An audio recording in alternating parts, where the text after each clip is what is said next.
सावित्रीबाई फुले शिक्षण प्रसारक मंडळ संचलित रेणुका हायस्कूल सातारा परिसर औरंगाबाद। मी सहशिक्षक श्री हराळे MV। विषय इतिहास व राज्यशास्त्र, वर्ग 10वी, लेक्चर नंबर 19। टॉपिक नेम प्रसार माध्यमे आणि इतिहास या पाठाचा आज आपण अभ्यास करणार आहोत। प्रसार माध्यमे आणि इतिहास यामध्ये 5.1 प्रसार माध्यमांची ओळख, 5.2 प्रसार माध्यमांचा इतिहास, 5.3 प्रसार माध्यमांची आवश्यकता, 5.4 प्रसार माध्यमांद्वारे मिळणाऱ्या माहितीचे चिकित्सक आकलन, 5.5 संबंधित व्यावसायिक क्षेत्रे। तर त्यामध्ये नंतर विचार करा, मुघल काळात बिहारमध्ये दुष्काळ पडल्यावर त्याची बातमी दिल्लीला कशी पोहोचत असेल।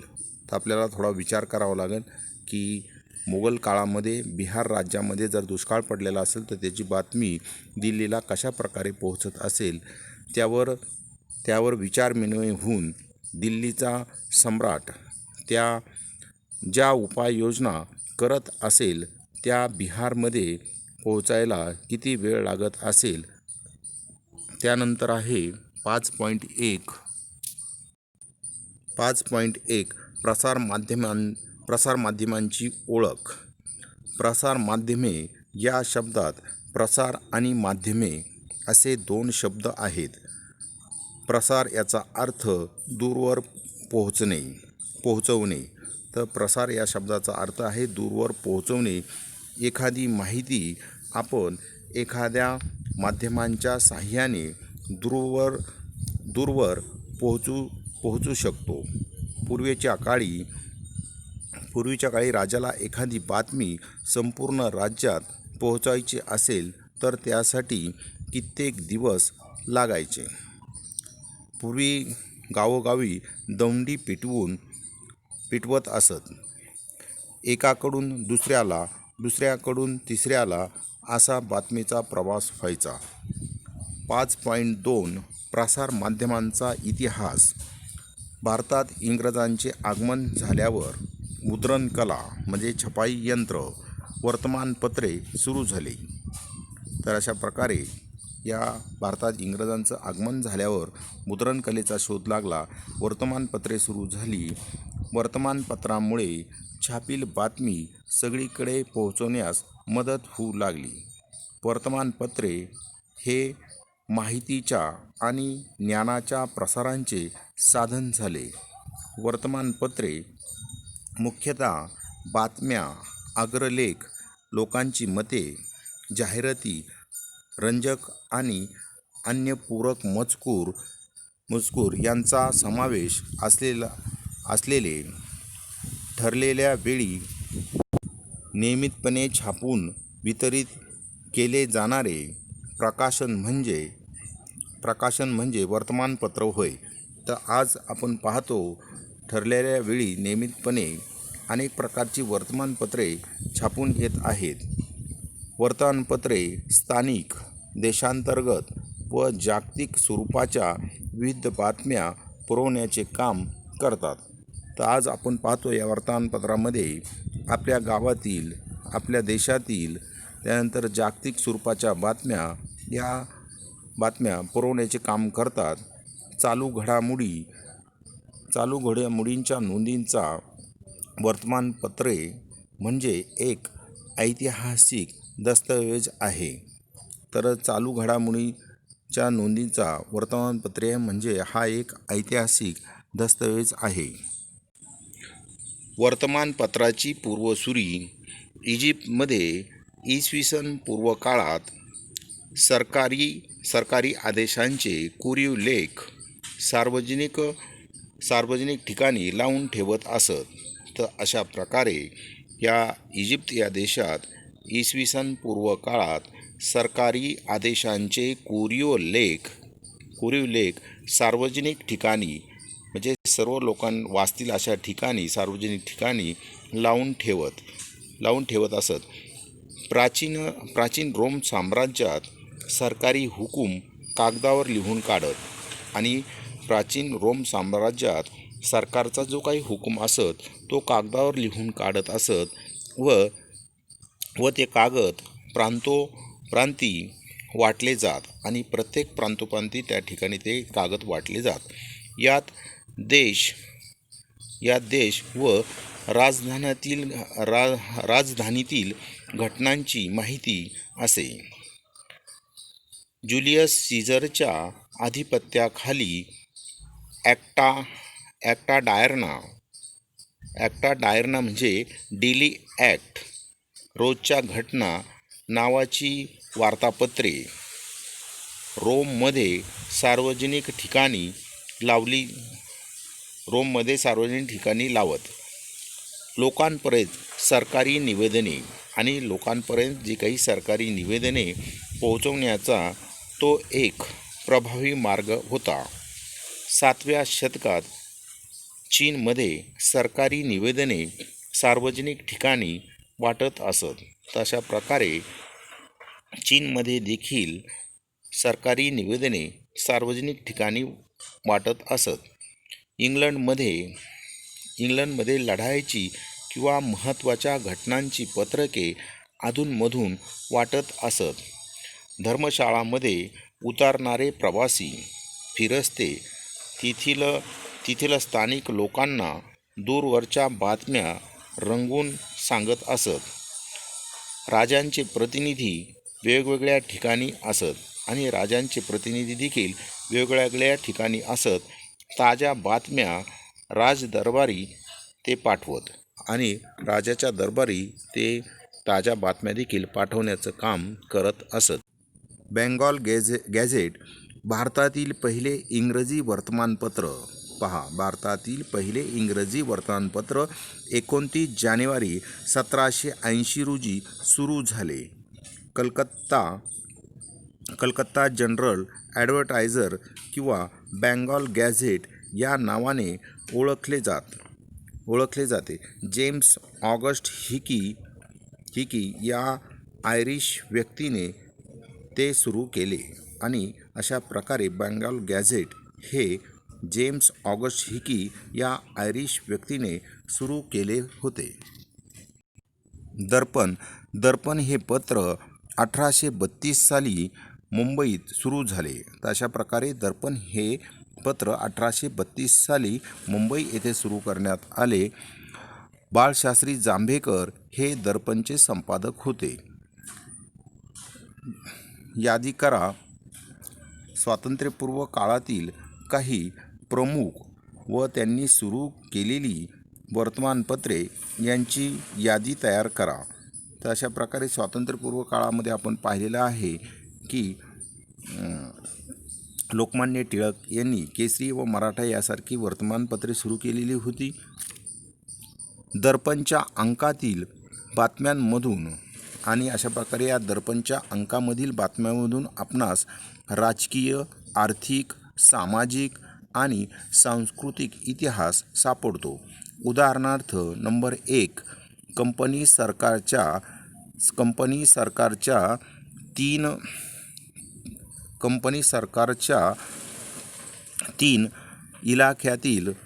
तीन इलाख्यातील जमा खर्चांची यादी.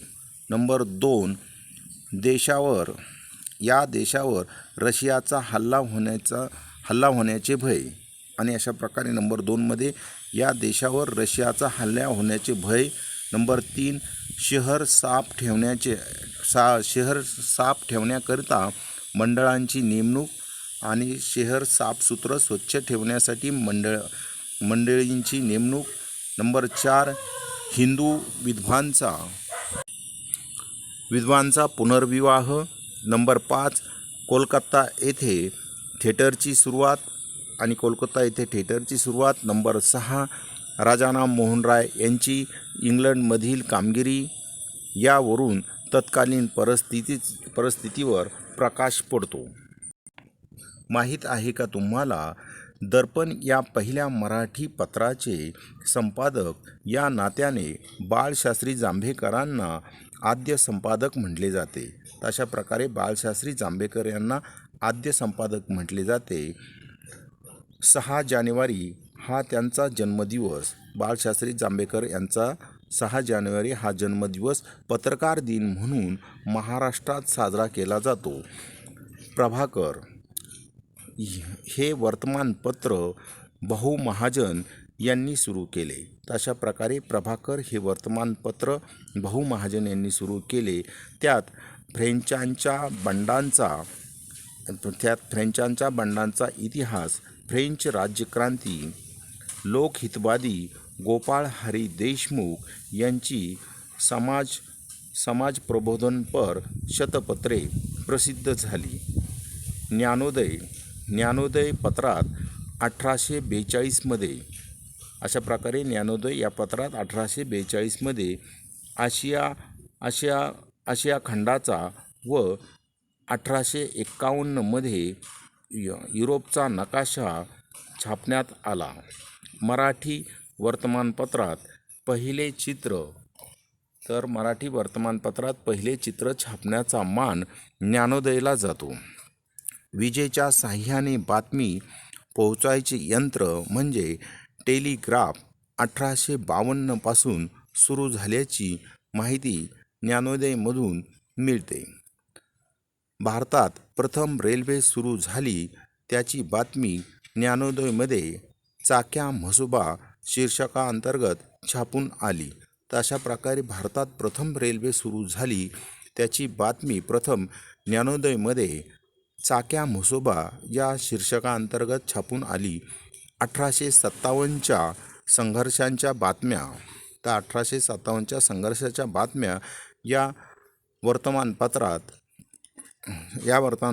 छापल्या होत्या. वर्तमानपत्र हे समाज प्रबोधनाचे कार्य करणारे महत्त्वाचे माध्यम होते.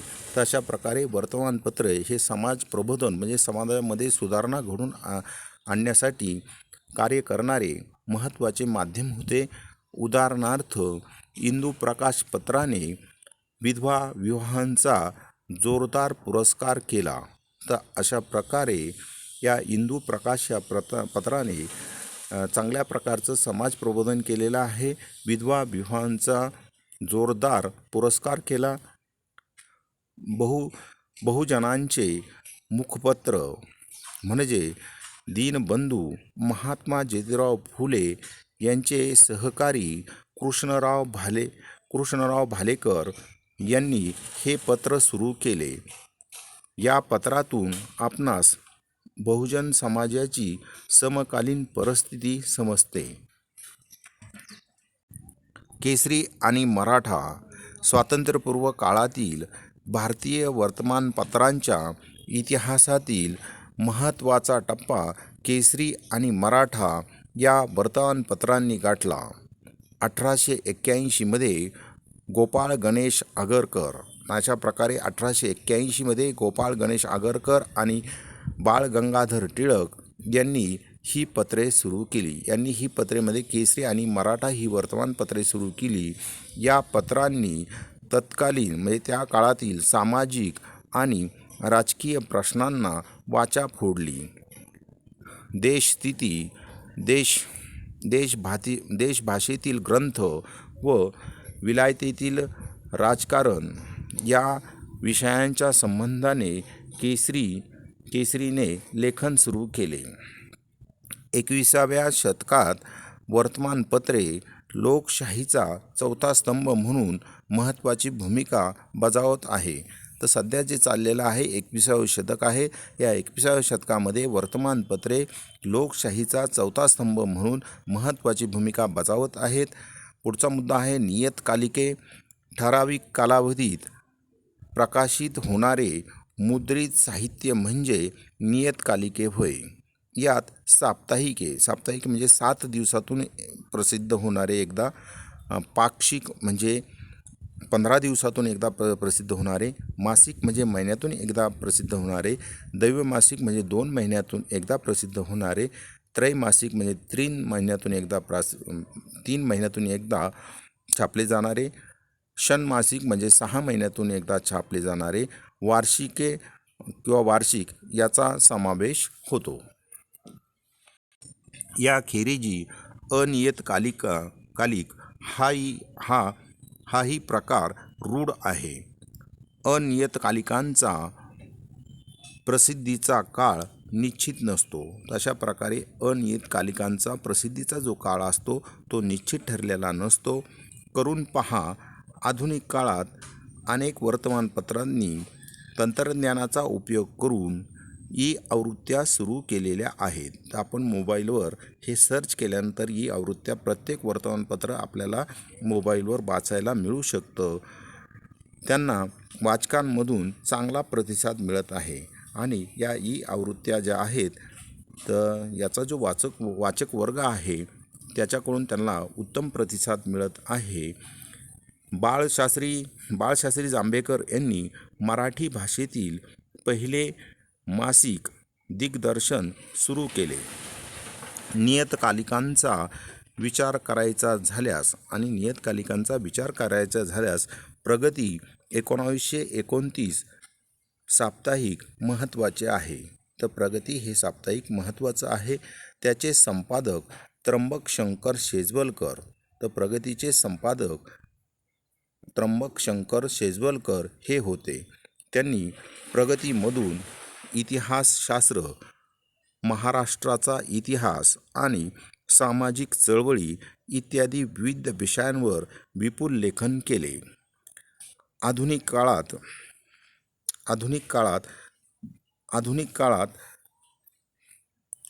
काळात भारतीय इतिहासाशी संबंधित अनेक नियतकालिके निघत आहेत. उदाहरणार्थ, मराठी भाषेतील भारतीय इतिहास आणि संस्कृती, मराठवाडा इतिहास परिषद पत्रिका इत्यादी. वेब पत्रकारिता अत्याधुनिक नियतकालिकांमध्ये वेब पत्रकारिता प्रकारात प्रसिद्ध होणाऱ्या नियतकालिकांचा समावेश होतो. यांमध्ये इतिहास हा प्राधान्याचा विषय असतो आणि अशा प्रकारे या वेब पत्रकारितामध्ये इतिहास हा प्राधान्याचा विषय असतो. Web news portals, social media, web channels, YouTube यावर इंग्रजी आणि भारतीय भाषांमधून वाचक आणि प्रेक्षकांसाठी मजकूर उपलब्ध करून दिला जातो. पुढचा मुद्दा आहे आकाशवाणी. आकाशवाणी म्हणजे रेडिओ. स्वातंत्र्यपूर्व कालखंडात 1924 मध्ये इंडियन ब्रॉडकास्टिंग कंपनी IBC या नावाने दर दिवशी कार्यक्रमांचे प्रसारण करणारे एक खाजगी रेडिओ केंद्र सुरू झाले. नंतर ब्रिटिश सरकारने याच कंपनीचे Indian state broadcasting services ISBS असे नामकरण केले. 8 जून 1936 रोजी या कंपनीचे नामकरण ऑल इंडिया रेडिओ AIR असे झाले. तर अशा प्रकारे 8 जून 1936 रोजी या कंपनीचे नामकरण पुन्हा एकदा बदलण्यात आलं आणि ते नामकरण म्हणजे ऑल इंडिया रेडिओ असे झाले. भारत स्वतंत्र झाल्यावर AIR भारत सरकारच्या माहिती व प्रसारण खात्याचा एक भाग झाले. शासकीय कार्यक्रम व उपक्रमांची माहिती आणि अशा प्रकारे जे काही शासकीय कार्यक्रम आहेत आणि उपक्रम आहेत त्यांची माहिती देणारे अधिकृत केंद्र असे याचे सुरुवातीचे स्वरूप होते. ख्यातनाम कवी पंडित नरेंद्र शर्मा यांच्या सूचनेनुसार आकाशवाणी हे नाव दिले गेले. तर अशा प्रकारे जे एक प्रसिद्ध कवी होते पंडित नरेंद्र शर्मा तर यांच्या सूचनेनुसार आकाशवाणी हे नाव दिले गेले. आकाशवाणीतर्फे विविध मनोरंजनपर, तर या आकाशवाणीतर्फे विविध मनोरंजनपर, प्रबोधनपर आणि साहित्यिक मूल्य असणारे कार्यक्रम सादर केले जातात. त्याचप्रमाणे शेतकरी, कामगार, युवक आणि स्त्रिया यांच्यासाठी विशेष कार्यक्रम प्रसारित केले जातात. तर अशा प्रकारे या आकाशवाणीतर्फे शेतकऱ्यांसाठी, कामगारांसाठी, युवक वर्गासाठी आणि स्त्रियांसाठी देखील विशेष कार्यक्रम प्रसारित केले जातात. विविध भारती या लोकप्रिय रेडिओ सेवेद्वारे 24 भाषा आणि 146 बोलीभाषांमध्ये कार्यक्रम सुरू झाले. अलीकडच्या काळात खाजगी रेडिओ सेवा सुरू झाल्या आहेत आणि अलीकडच्या काळाचा विचार जर केला तर काही खाजगी रेडिओ सेवा सुरू झालेल्या आहेत. उदाहरणार्थ रेडिओ मिर्ची. माहीत आहे का तुम्हाला, 23 जुलै 1927 रोजी भारतातले पहिले इंग्रजी न्यूज बुलेटिन मुंबई रेडिओ केंद्रावरून प्रसारित केले गेले. त्यानंतर कोलकात्यावरून बंगाली बातम्या सुरू झाल्या. Thank you. Next lecture number 20. Topic name प्रसारमाध्यमे आणि इतिहास या पाठाचा उर्वरित भाग आपण नंतर अभ्यासणार आहोत.